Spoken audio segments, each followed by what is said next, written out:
You're the littlest man I ever seen. You're the ugliest.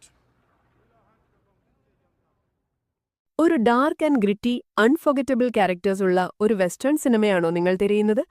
അങ്ങനെയെങ്കിൽ the തിക്കറ്റിലേക്ക് സ്വാഗതം. ജോ R ലാൻസ്ഡേലിന്റെ നോവലിനെ base ചെയ്തൊരുക്കിയ ഈ cinema 20-ാം നൂറ്റാണ്ടിന്റെ തുടക്കത്തിലുള്ള ടെക്സസിലെ പരുക്കൻ ലോകത്തേക്കാണ് നമ്മളെ കൊണ്ടുപോകുന്നത്. കുപ്രസിദ്ധ കൊലയാളിയായ കട്ട് ത്രോട്ട് ബില്ലും സംഘവും തട്ടിക്കൊണ്ടുപോയ തന്റെ സഹോദരിയെ രക്ഷിക്കാൻ ശ്രമിക്കുന്ന ജാക്ക് എന്ന ചെറുപ്പക്കാരന്റെ കഥയാണിത്. ഇതിനായി അവൻ പീറ്റർ ഡിംഗ്ലേജ് അവതരിപ്പിക്കുന്ന റെജിനാൾഡ് ജോൺസ് എന്ന ബൗണ്ടി ഹണ്ടറിന്റെ നേതൃത്വത്തിലുള്ള ഒരു ടീമിനൊപ്പം ചേരുന്നു. ഈ സിനിമയുടെ ഹാർട്ട് തന്നെ പീറ്റർ ഡിംഗ്ലേജിന്റെ പവർഫുൾ പെർഫോമൻസ് ആണ്. ജാക്കുമായിട്ടുള്ള അദ്ദേഹത്തിന്റെ കെമിസ്ട്രി ഈ ക്രൂരമായ കഥയ്ക്ക് നല്ലൊരു ഇമോഷണൽ ഡെപ്ത് നൽകുന്നുണ്ട്. ഇനി നമുക്ക് വില്ലനെക്കുറിച്ച് സംസാരിക്കാം.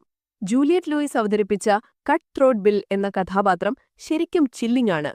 പ്രവചനാതീതവും ക്രൂരവുമായ ആ കഥാപാത്രം സിനിമയിലുടനീളം നിങ്ങളെ will keep you on the edge of your seat. ഇതൊരു ടിപ്പിക്കൽ ആക്ഷൻ പാക്ഡ് വെസ്റ്റേൺ അല്ല. ദ തിക്കറ്റ് ഒരു ക്യാരക്ടർ ഡ്രിവൻ ത്രില്ലറാണ്. അതിന്റെ സമയമെടുത്ത് ഓരോ ഇന്റൻസ് ക്യാരക്ടർ മൂമെന്റ്സിലൂടെയും അതിന്റെ ഗ്രിമ്മായ പശ്ചാത്തലത്തിലൂടെയുമാണ് ടെൻഷൻ ബിൽഡ് ചെയ്യുന്നത്. ആ കാലഘട്ടത്തിലെ കഠിനമായ സാഹചര്യങ്ങൾ സിനിമാറ്റോഗ്രാഫി മനോഹരമായി ഒപ്പിയെടുത്തിട്ടുണ്ട്. So do I recommend the ticket? Stellar പെർഫോമൻസുള്ള ഡാർക്ക് ത്രില്ലറുകൾ ഇഷ്ടപ്പെടുന്ന ആളാണ് നിങ്ങളെങ്കിൽ ഞാൻ ഈ സിനിമ ഡെഫിനറ്റ്ലി റെക്കമെൻഡ് ചെയ്യും. എന്നാൽ ഒരു ലൈറ്റ് ഹാർട്ടഡ് അഡ്വഞ്ചറാണ് നിങ്ങൾ പ്രതീക്ഷിക്കുന്നതെങ്കിൽ ഈ സിനിമയുടെ സോംബർ മൂഡും ഗ്രാഫിക് വയലൻസും ഒരുപക്ഷെ നിങ്ങൾക്ക് ഇഷ്ടപ്പെട്ടു എന്ന് വരില്ല.